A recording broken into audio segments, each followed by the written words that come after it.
नाज़रीन, drama serial इंतहा की नेक्स्ट आने वाली एपिसोड में आप देखेंगे कि जब अस्मा कहती है नवीद से कि आखिर तुम्हें क्या हो गया है नवीद, तुम पहले ऐसे वो कभी भी नहीं थे, तुम्हें चाहिए कि जो भी प्रॉफिट होता है असद का तुम उसे वो दो।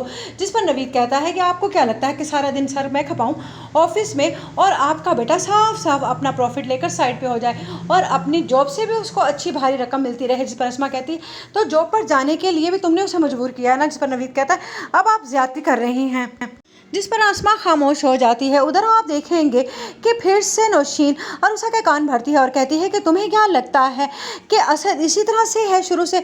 ऐसा कुछ भी नहीं है। असल में नवीद को हाथों से निकलता देखकर अस्मा ने सोचा कि क्यों ना असद को अपने कब्जे में कर लिया जाए, बस इसीलिए वो इमोशनल ब्लैकमेलिंग करती रहती है उसके साथ। इसलिए बेहतर यही होगा कि तुम ज़रा असद को समझा बुझा कर रहो। तुमने देखा नहीं ज़ैनब को कि किस तरह से उसने नवीद को अपने कंट्रोल में कर रखा है। जिस पर अरुषा को कुछ कुछ समझ आती है नौशीन की। हर बार उसे वो नौशीन ही गलत लगती है, लेकिन इस बार कुछ ना कुछ सोचने पर तो मजबूर हो ही जाती है। उधर आप देखेंगे कि नौशीन के बढ़ते हुए खर्चे तो अब छोटे से प्रॉफिट में पूरे नहीं हो पा रहे, इसीलिए वो फहद से कहती है कि मुझे लगता है कि तुम्हें सज्जल के साथ ऑफिस जाना चाहिए, इस तरह तो कुछ भी नहीं बनेगा, इतने से खर्चे में मेरा घर का खर्चा पूरा नहीं होता है। इस पर अहमद कहता है मैंने तो आपको पहले ही समझाया था, आपने जो सज्जल को सारा का सारा पैसा दे दिया है अपने शेयर्स का, आपने सोचा भी है कि अगर उन्होंने ये रकम सारी की सारी डबो दी अपने गलत तजर्बे के जरिए तो फिर क्या बनेगा हमारा। जिस पर कहती है नौशीन ये तो मैंने सोचा नहीं था, लेकिन अब क्या करूँ, बेटी है मेरी वो और इसलिए मैं कुछ कर भी नहीं सकती। इस पर अहमद कहता है कि आप बहुत कुछ कर सकती हैं, उनसे कहिए ना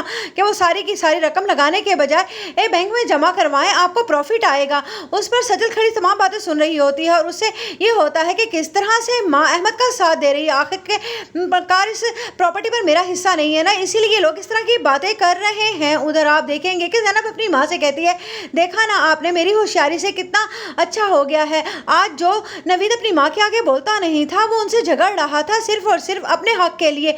ये बात मुझे बहुत